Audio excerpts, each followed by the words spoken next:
Teresa vient de terminer sa première année de médecine et va passer quelques semaines dans cet hôpital de Nashville, dans le sud des États-Unis. L'étudiante fait partie d'un programme mis en place par son université pour encourager les étudiants non blancs à se spécialiser dans les greffes d'organes.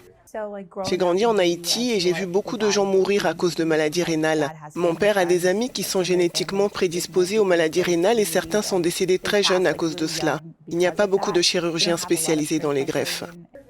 Les organes ne sont pas attribués en fonction des caractéristiques ethniques, mais l'hôpital insiste sur l'importance d'avoir des chirurgiens de toutes les couleurs de peau pour inspirer les étudiants. La mission de la faculté de médecine est de veiller à ce que les communautés que nous servons bénéficient du même niveau de soins que les autres. C'est un problème de longue date. Il existe des disparités dans la manière dont les greffes sont effectuées ou pour les personnes à qui elles sont destinées.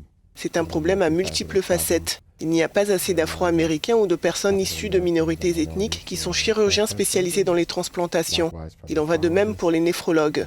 Je crois donc fermement que les étudiants ne peuvent pas être passionnés par quelque chose qu'ils ne connaissent pas. Le docteur Marty Sellers est l'un des chirurgiens qui travaille avec ces étudiants.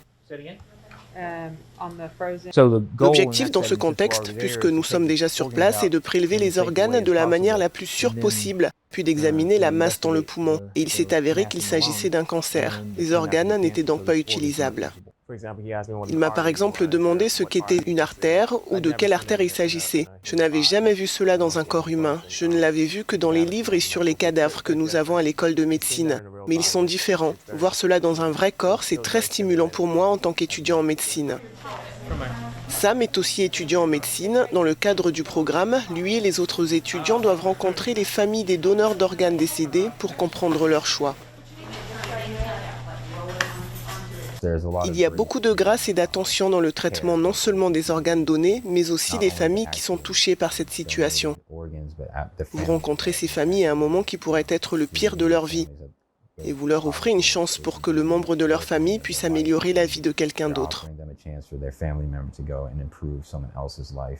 Malgré le nombre record de transplantations réalisées ces dernières années aux États-Unis, des milliers de personnes meurent encore dans l'attente, faute de dons d'organes suffisants.